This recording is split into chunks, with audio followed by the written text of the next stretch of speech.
त्याच्यामध्ये हिंदुस्तान अँटीबायोटिक्स ही जी स्कूल आहे याच्यामध्ये फी घेतली जाते असं तक्रार आहे.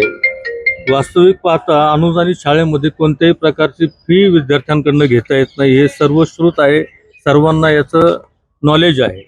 असं असताना देखील अशी तक्रार प्राप्त झालेली आणि मी या बाबीची शहानिशा करण्यासाठी इथं आलो आहे की खरोखरच विद्यार्थ्यांकडून फी घेतली जाते का आणि कोणत्या हेडखाली ती फी घेतली जाते ते मला जाणून आधी घ्यायचं आहे.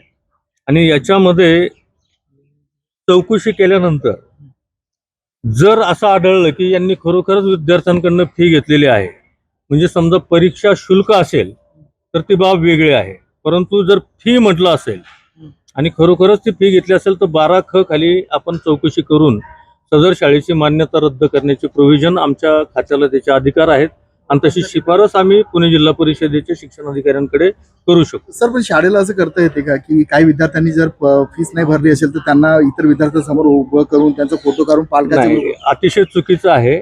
RT ऍक्ट 2009 नुसार 6 ते 14 वयोगटातील मुलांना कोणत्याही प्रकारचं मानसिक शारीरिक छळ करता येत नाही. हा एक प्रकारे छळ मानला जातो, विद्यार्थ्यांना अपमानित करणं. असं काही झालेलं असेल तर त्या विद्यार्थ्यांशी सुद्धा आम्ही चौकशी करणार आहोत की तुमच्या बाबतीमध्ये खरोखर शाळेने असं काही अन्याय केला आहे. त्या ठिकाणी आपण आल्यानंतर शाळेने आपणास माहिती द्यायला टाळाटाळ केली, हे देखील निदर्शनास आलेलं आहे. नाही, ही वस्तुस्थिती आहे, कारण की माझा अंदाज असा आहे की मी आलो त्यांना ते लक्षातच आलेलं नाही की हे कशासाठी आले. त्यांना वाटलं हे देखील एक पत्रकार आहेत, परंतु मी त्यांना कल्पना दिलेली आहे की मी पिंपरी चिंचवड महानगरपालिकेतील शिक्षण विभागातर्फे इथं भेट देण्याकरता आलेलो आहे. पाटील साहेब, आपलं नाव आणि पद आम्हाला. मी विलास दयाराम पाटील, मी सहाय्यक प्रकल्प अधिकारी म्हणून शिक्षण विभागात कार्यरत आहे आणि खाजगी शाळांच्या अनेकविध तक्रारींच्या बाबतीमध्ये मी कोरोना काळापासूनच काम करत आहे. यापूर्वी देखील आपण पाहिलं असेल पत्रकार मित्रांनो, तर शाळांनी जर वह्या पुस्तकं विकली असेल तर त्या शाळा मी स्वतः श्रावण हर्डीकर साहेबांनी अधिकार प्रदान केलेला असल्यामुळे मी शाळा सील केल्या होत्या आणि आता देखील अनधिकृत 4 शाळांवरती FIR मीच दाखल केलेले आहेत. पोलीस स्टेशनमध्ये गुन्हे दाखल आहेत.